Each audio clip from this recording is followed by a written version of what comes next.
Growing up watching soccer, I had a favorite coach that I enjoyed watching his teams play. The name of the coach was an Argentinian called Carlos Bianchi. And he was an extremely successful coach. Whatever team he coached, his team almost won every single tournament.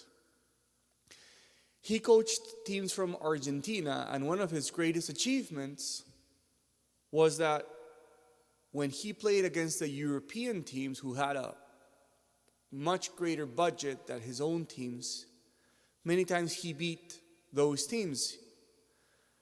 If you go on YouTube, you can find those epic games where Boca Juniors, that's the team he coached, beat Real Madrid or beat AC Milan, and they gave him a nickname. The nickname that this coach had was the cell phone of God. They gave him his nickname because, on one hand, he seemed to have a lot of luck. Like he could call up God and tell him, God, give me a hand. And things always went his way. But they also gave him that nickname because it's like God gave him instructions to do exactly what he had to do to have his teams win.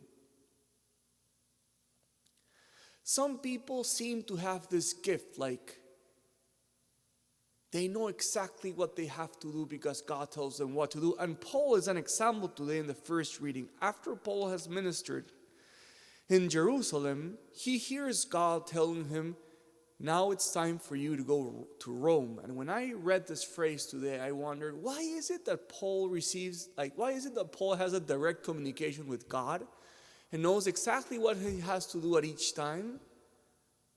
And for me, it's so different. Why don't I have a direct line with God? Why don't I have a cell phone with God so that he tells him what to do at each time?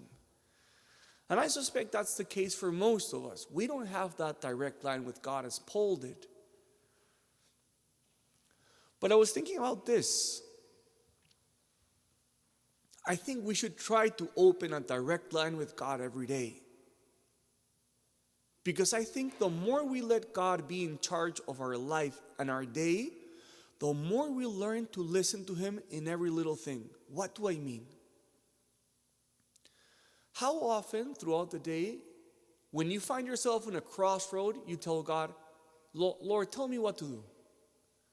Even in the small things. Lord, tell me what to do. What should I do next? When you have free time, Lord, what should I do with my free time?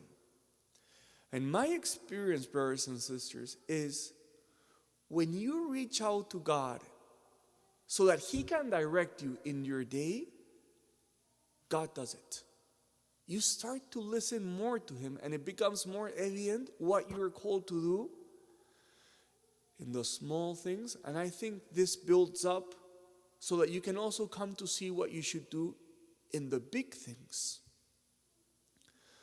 So today, that we may all be surprised by how God told Paul what to do in the big things, just ask yourself, how much do I let God direct my day?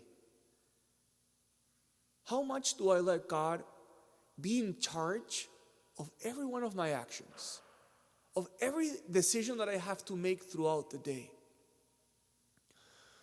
My encouragement for you guys and for myself is that at least today I could say, Lord, you be in charge of everything that I'm going to do. You be in charge. I don't want to make the decisions. I want you to make the decisions. I want to have a cell phone with you, like a cell phone where I can call you and say, Lord, guide me in each step. And my full confidence is that when we open up that line with God, he will direct us.